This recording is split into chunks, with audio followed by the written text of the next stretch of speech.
Imagine if you lost 20, 30, 40, or even 50 pounds or more right away. Would you be more attractive to the opposite sex? Feel better? Sleep better? If you've tried to lose weight in the past and repeatedly failed, then you need to know about a true game-changer medication. Semaglutide is FDA approved. It can produce quick and easy results. Call the number on your screen now for free info. This is the last diet you'll ever go on. Finally lose the weight and keep it off. There's no pain, no surgery, no exercise plan, no starvation, no fasting, no silly meal prep. In fact, you can continue to eat the foods you love. Pause this screen and take down this number or store it in your cell phone. But call today for free information. The Advanced Medical Weight Loss Program is physician-based and works with your body naturally to create the feeling of being full. This is not just about losing weight. This is about what your life can become as a thinner you. Call the number on your screen now for free info. Finally lose the weight and keep it off. Look great this summer, but hurry. There's a huge demand for this product and shortages may occur at any time. Call the number on your screen now for free information.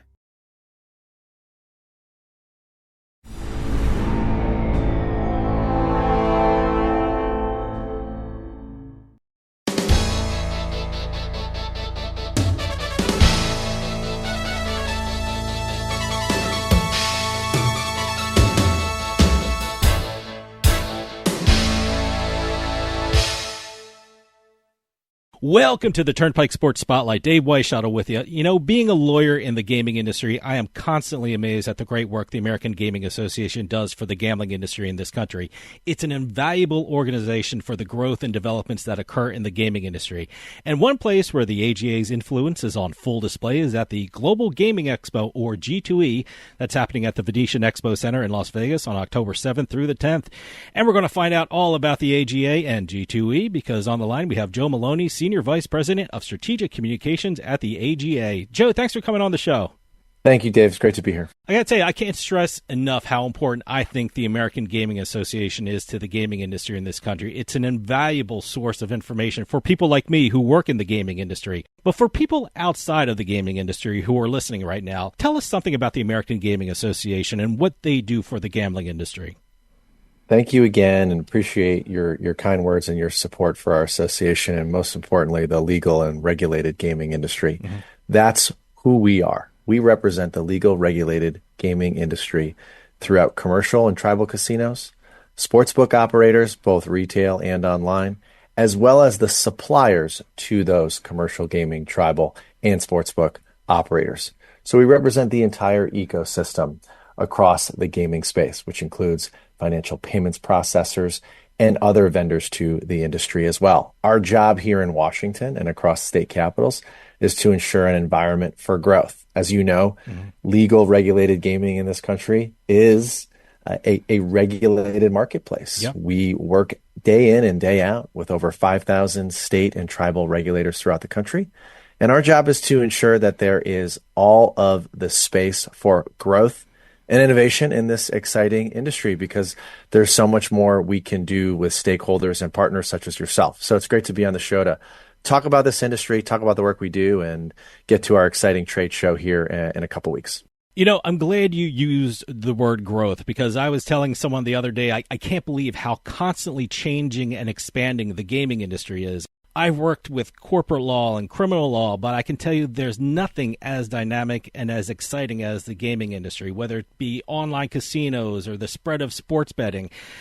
Do you expect the expansion to continue in the coming years? Do you see that as a continuing trend in this industry? Because I'm still waiting for it to slow down, and it is not.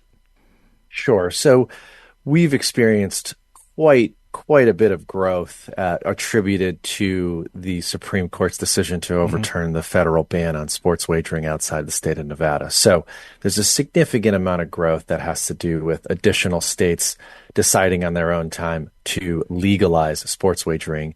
And that alone is obviously contributing a significant amount of revenue growth. Sure. But growth can mean a lot of different things. Growth can mean expansion on the land-based side to incorporate more hospitality components on properties where you're seeing large real estate developments around casinos. It can also mean the online gaming space, which you're seeing. It's currently 7 states. It may grow at a slower pace than sports wagering, and that's okay.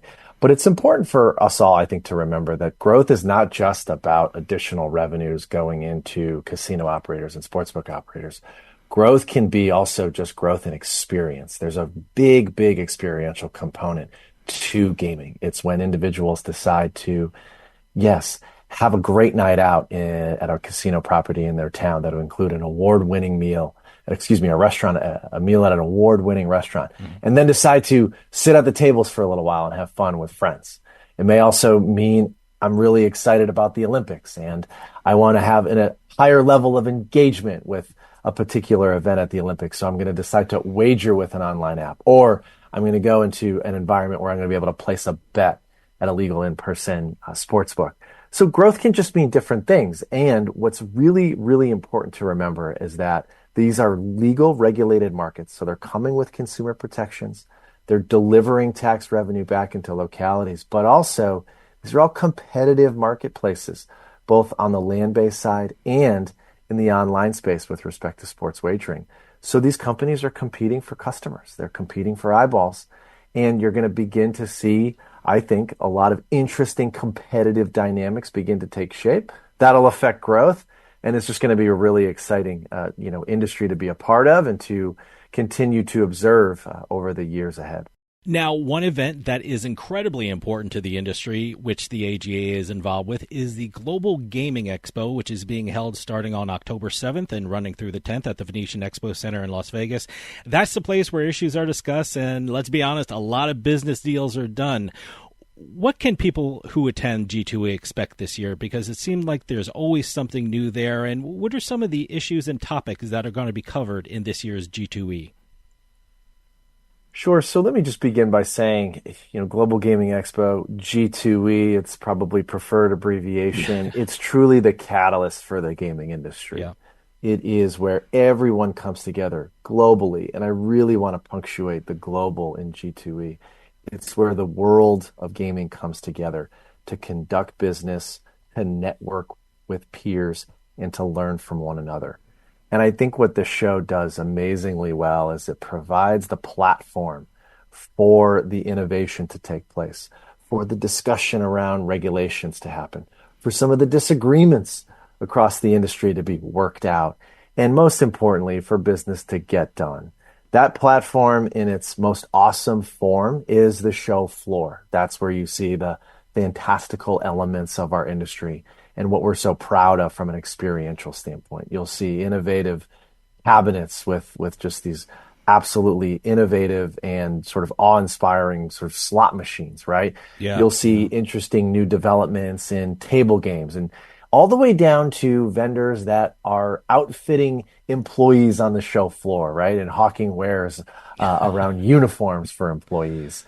But ultimately, that is the place where the deals get done. Then off the show floor is really where I think the conversations that are going to shape the future of the industry are happening. We have elected leaders, we have regulators, we have business leaders throughout the entire ecosystem of gaming that are coming together to discuss the important issues that are shaping the industry. Online gaming expansion and iCasino would be one topic. Mm-hmm. The important components and the commitments across responsible gaming for the industry and what that means and how that conversation can take place with regulators about best practices and how can we protect consumers. And I would also say there's some really important conversations happening just around legal regulated gaming, what that means and what we can do to eliminate the illegal market, which continues, unfortunately, particularly online, to proliferate and confuse consumers and trap them in a gated community that is unfortunately illegal, where they're lacking consumer protections, and of course, where their play is not necessarily contributing to the tax revenue of local governments. As far as what's new, we've got a lot of great components that will to be announced. We've got our main stage content and keynote speakers that are to be announced here in the coming weeks. So there's a lot to be excited about. There's so much to build on. Last year was just such a tremendous success. And our job here at the AGA is to continue to meet that high bar of expectations that attendees, members of the media, and other stakeholders that attend G2E have come to expect. As we said, the thing that has really transformed the gaming industry in this country over the last couple of years is sports betting, and certainly it's going to be talked about at G2E. And certainly the industry is still evolving. New rules and regulations are constantly being drafted, and the American Gaming Association has been so influential in guiding the growth of sports betting. As we look to the starting of the football season, a sport that it seems like everyone bets on, and as we look to 2025, what are you expecting from the sports betting industry, and what are some of the issues that will be facing the sports betting industry in the coming year? Yeah, it's a great question. Obviously, the start of football season, you're absolutely right. That's when it's a big focus around the sports wagering industry. There's probably three really large betting moments now today on the U.S. calendar. And if we start in January, that's obviously the NFL playoffs and the Super Bowl. Then we go into March Madness in the month of March with the men's and women's NCAA basketball tournaments. And then we have September, really, which is the start of the NFL season. Expansion will begin to look pretty different, I would say, Dave, over the course of the next several years. We're at 38 states and the District of Columbia as far as live legal wagering in this country. And states are deciding when it's the right time to build out and provide for a legal regulated market. Some had ballot initiatives. Some are being done by legislative permission in the general assemblies in those respective states. Regardless, states are going at their own pace, but we're beginning to see a slowdown. This is a year in which we're seeing, I think, only one state go live and online, potentially only one state go live and online, and that was the state of North Carolina. And last year there were only a couple as well. So we're eventually gonna probably run out of states, and or some states may choose to not choose to arrange legal and regulated markets. Above all, right now, as we've reached this point of what I would probably describe as normalization in terms of online sports wagering and in-person sports wagering, it's going to be all about the commitment to responsibility, right? Our sportsbook operators and our legal regulated community are granted permission, right? Mm-hmm. We pursue licensure in these respective jurisdictions. We undergo, financial health checks. There's all kinds of background checks and other investigations to ensure that this industry and the operators themselves will abide by and fulfill all of the duties and obligations that come with licensures. And there's some really important responsibilities that come with that. First and foremost, it's consumer protection. We've got to ensure that data is held securely and that players can play in safe online environments. And then two, ensuring that the protections in place with respect to the experience that bettors are having either in person or online provides for responsibility and the promotion of positive play. Mm-hmm. So our ability to sustain and have a durable industry in the years to come will be predicated upon the industry continuing to demonstrate those commitments to responsible gaming and ensuring that bettors have all of the tools in front of them via trained employees or via in-app experiences online, where they have the ability to moderate their play and or participate in positive play. What does that mean? It means using deposit limits. It means setting time limits for yourselves. It means being prompted to take a break. It's being prompted when you might be exhibiting problematic behavior such as chasing losses. So this will be an industry that you'll continue to see those far-reaching commitments to responsibility, and our ability to continue to sustain and be durable and perhaps even grow in the years ahead. Mm-hmm. It will be predicated on that commitment to responsibility. When describing G2E and the people involved in the exhibitors, you use the word innovation, and I love that, because what has astounded me about the sports betting industry is the technology that has developed in the industry. Whether you're talking about AI products or customization for sports betting customers, the developments that have occurred in the industry have been amazing. I mean, I just talked to a company that has the ability to know what game you're watching on TV at the moment and customize a bet for you on your phone, which I think is just incredible. Where do you see that technology going in the sports betting and gaming in the near future? And like I said, I love what you said about innovation. Do you see more growth in the technology side in sports betting going forward? Absolutely. And I think the consumers are the ones demanding it, Dave. We are an industry that is trying to meet consumers where they are. And I really believe that is something that can be charted back to some of the earliest legal regulated casinos that popped up in this country to its expansion to now the online sports betting experience. This is all about meeting the consumer where they are.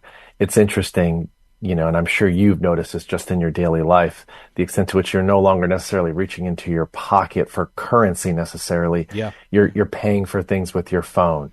You are, driving maybe an extra mile to go to that coffee shop where you have an in-app loyalty program and you're going to sort of use a reward to get that cup of coffee, or you're determining other purchasing habits based upon, in-app, or based on being prompted to take part in such a commerce or a commercial activity because of some of the innovation that's embedded. What it goes back to, obviously, is data, right? And part of what we're doing in this consumerist society we're in right now is we are availing ourselves to companies and providing them the opportunity to customize experiences for us based on purchasing habits or based on our own interests.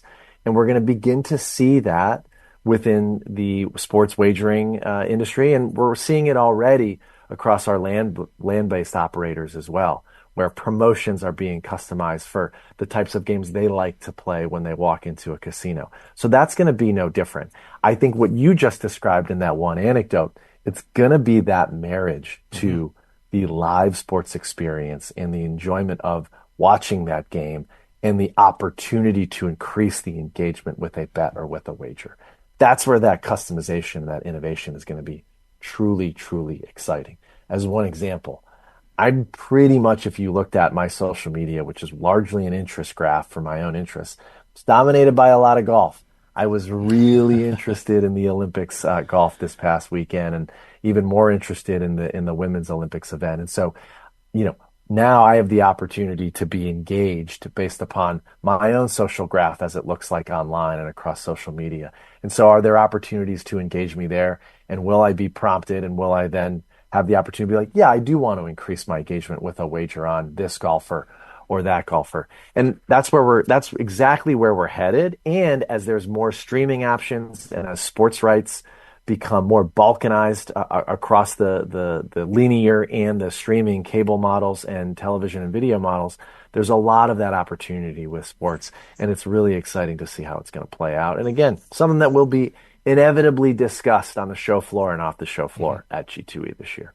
Certainly one of the big issues in the gaming industry nowadays, and a subject that will be talked about at G2E, is online casinos. I mean, I'm someone who's sitting here in New Jersey where we've had online casinos for over 10 years, and I think I see more online casino television commercials than I do sports betting commercials in this state. Where do you see the issue headed for online casinos and their expansion in the United States? Does the AGA think that 2025 is the year we're going to see more states allow online casinos? It's a great question, and it's definitely a big topic within the industry. And what I would say from the AGA's perspective is it's similar to the answer. It's similar to our discussion a few minutes ago on just the expected expansion of sports wagering. The beauty of our arrangement from a jurisdictional standpoint and from a regulatory standpoint here in this country is that states are going to decide when it is appropriate for their constituents, for the residents of their states, to have these opportunities within regulated markets. Our job at the AGA is to take a look across the current legal states, define best practices, define taxation models, understand regulatory frameworks, and provide advice for those regulators and those elected leaders that are deciding to potentially deploy and provide a legal regulated environment for online gaming or iCasino. The AGA does not take a formal position on the expansion. So I would add that we do not take a formal position on the expansion of iCasino, but it is something that we are monitoring. And I think at the end of the day, the answer to your question is states are going to go about erecting these regulatory frameworks for any regulated market, right? It could be cannabis, It could be sports wagering, it could be land-based casinos, pursuant to the goals and objectives of what they want to achieve for their residents. One of the compelling arguments, as you know, in a state such as New Jersey, has been revenue for communities. It's been revenue for the jurisdictions. And that is a specific opportunity. And so in some instances, Dave, as states begin to experience budget crunches, they identify the legal regulated gaming market, be it land-based, be it sports wagering, be it iCasino, as an infusion of capital for state coffers to help them achieve a number of things, public school dollars, infrastructure investments, and the like. And so it's something we're continuing to monitor, and we are here and ready to support those that want to understand how proper regulatory frameworks can be deployed, can be designed, that incent growth and innovation. That's the big thing we're concerned about as new markets become erected, which is providing that environment for growth and for innovation. An issue that has been in the news a lot lately is how the commercial gaming industry in the U.S. is dealing with unlicensed offshore operators. I'm sure a lot of people have heard that several states have sent cease and desist letters to Bovada, and that Bovada has ceased operations in several states in the U.S. I know this is a topic that's going to be discussed at G2E. Tell us something about unlicensed and offshore operators in the United States, and do they still pose a serious threat for the commercial gaming industry in this country? They do, and it's really important that we continue the effort to combat these illegal operators. A few years ago, we took the time to analyze this market and try to determine the size of this market. And based upon our projections and our analysis, we estimate the size of the illegal market online at nearly $65 billion in this country. Now, granted, Dave, our industry has done a tremendous job migrating bettors out of that illegal market and into the legal market. But there's still work that we have to do. So it's a true partnership with state and tribal regulators to enforce, the laws of their states, and to push back and potentially, hopefully, eliminate these illegal sportsbook operators and iCasino operators. There are tools in the toolbox to do this, and I appreciate you mentioning those states that have stepped up. West Virginia, Michigan, Connecticut, to name a few, have issued cease and desist letters to the dominant illegal sportsbook operator in one instance. And based on our knowledge and some of our folks on the ground in those states, that operator has complied. But we've got to continue to do the work. Other states are paying close attention to how that specific illegal online operator has reacted, and they're determining what tools they have in their toolbox in their respective jurisdictions to either issue cease and desist letters or deploy other law enforcement or legal mechanisms to enforce the books on the laws on their books. And that's what I go back to. So legal regulated markets, right? Legal sportsbook operators, legal casino land-based operators, they pay for their license, right? They comply. They hire compliance folks. They hire accountants. They remit taxes to jurisdictions. They take on all of the costs of licensure and operating in the legal regulated environment. And you can imagine the frustration of the legal regulated community when there is a digital storefront immediately next to them that doesn't have to deploy all of the resources pursuant to licensure and pursuant to regulatory compliance, doesn't have to invest in consumer protection, doesn't have to train employees and hire responsible gaming experts to ensure that consumers are engaging in responsible play. They don't have to do any of those things. So you suddenly now have a competitor that is in that digital storefront right next to you that doesn't have to deploy any of those resources. What do you think is going to happen in that pricing environment for that illegal operator? Oh, sure. Pricing's probably going to be better. Yeah. And now suddenly you have to compete with that digital storefront next to you that, my gosh, they're offering a better price, right? Yeah. And it's so important. And we're really pleased to see these state jurisdictional leaders step up and say, hey, you know what? Our job on our side is to ensure that our states are going into the legal market and not the illegal market. And so we're going to do our job, and we're going to take care, and we're going to get rid of these guys. We're going to kick them out of our state. And again, we're working with folks at the regulatory level day in and day out to do that work.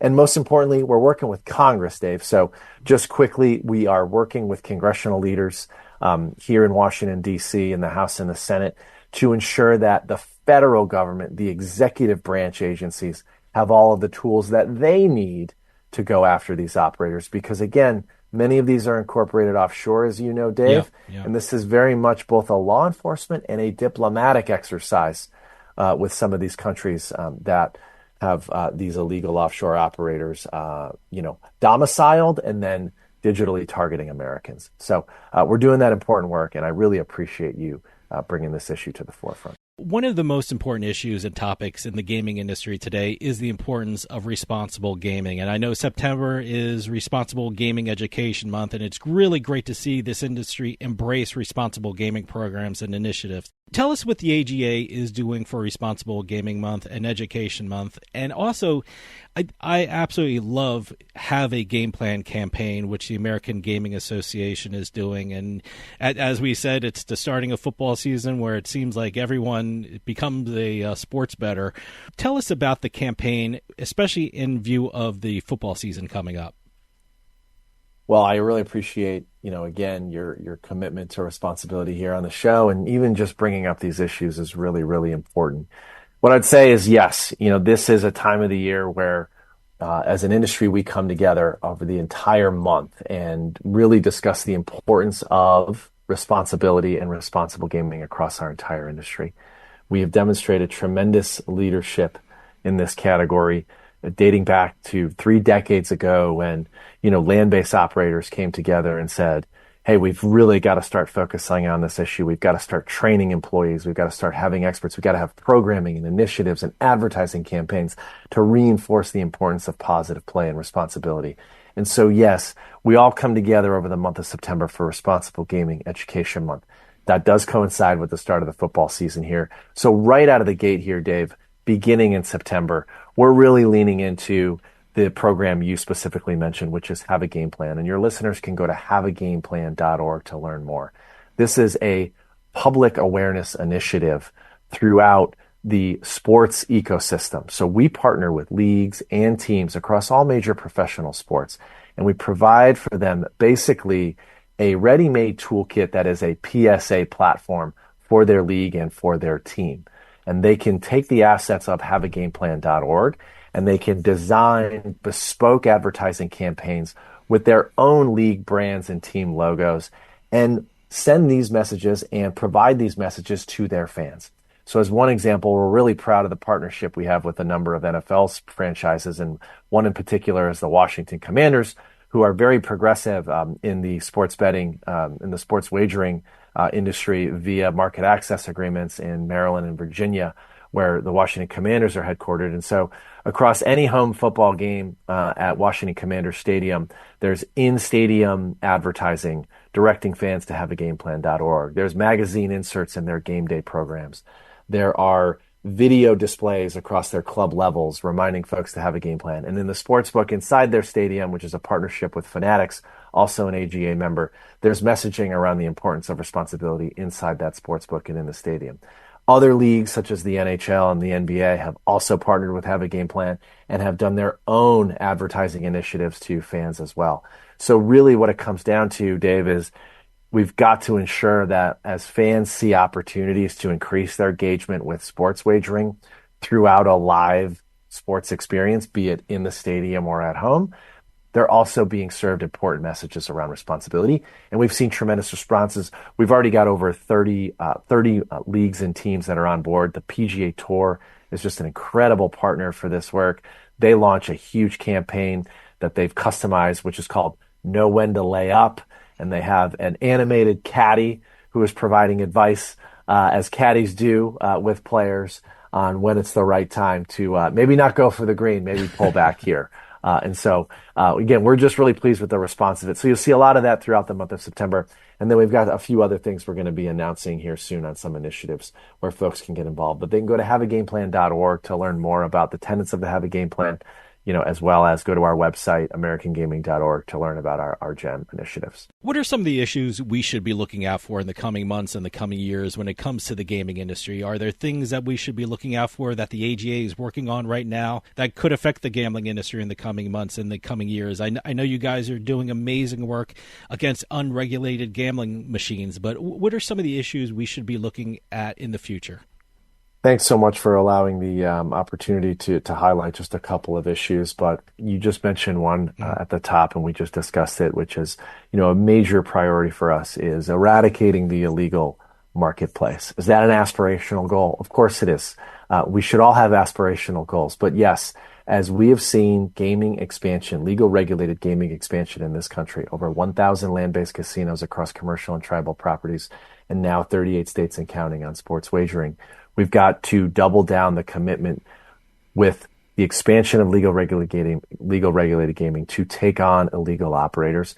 And that includes some sort of land-based threats. It's not all just digital. And those land-based threats sometimes sort of present themselves in the form of what's called skill games, which, you know, if it looks like a duck and talks like a duck, it's probably a duck. And so these are instances of large cabinets sitting in taverns and convenience stores and gas stations that you and I would look at and be like, that's definitely a slot machine. And yet, based upon a sort of sleight of hand within the unregulated space, it's being called a skill game, whereby if you, Dave, learn enough about the game, you can beat it. It's not a game of chance. Well, a lot of times, and in many instances, regulators look at those with a very, very sort of cautious eye. And so we're keeping an eye on any expansion of quote unquote skill games. And there's a couple of states where that has become a pretty big issue, Virginia being one of them. So we are continuing on that path. And I mentioned earlier our work in Congress on the illegal operators and providing executive branch agencies with all of the law enforcement tools to take those on. And then secondly, it's back to responsibility, right? There are opportunities we have to really punctuate the efforts of our industry from a policy and regulatory standpoint to ensure that our commitments to responsible gaming are being heard, to ensure that we are working across states and jurisdictional leaders in those states to promulgate RG tools and RG practices that can protect consumers and that can promote positive play. So those are the two big issues. Obviously, the gaming industry moves really, really fast. So next week, there could be an additional policy threat and or opportunity that we're taking advantage of. But those are the two big ones we're focused on. Joe, we're running out of time, but can you give out the website for the American Gaming Association so people can check it out and keep up with the great work that the AGA is doing? I know it by heart because I'm on it all the time. And also, if you want to give out the website for G2E so people can register for that event. Well, thanks so much again. And, we appreciate the opportunity to come on the show and talk about the excitement around our industry and also some of the initiatives we have moving forward. But to learn more, you can go to americangaming.org. And yes, registration is open for Global Gaming Expo. So you can go to globalgamingexpo.com. Register, come join us in Las Vegas at the Venetian, October 7th through 10th. And Dave, I hope to have the chance to see you there. Oh, I can't wait. Joe Maloney, Senior Vice President of Strategic Communications at the American Gaming Association. Thank you so much for coming on and telling us all about the AGA and G2E, which is being held from October 7th through the 10th at the Venetian Expo Center in Las Vegas. You can check them out at globalgamingexpo.com. The AGA does incredible work for the gaming industry, so please come back on and keep us updated about what's happening at the AGA. Thank you so much for your time. Thank you. That'll do it for us this week. We'll see you next time on The Turnpike.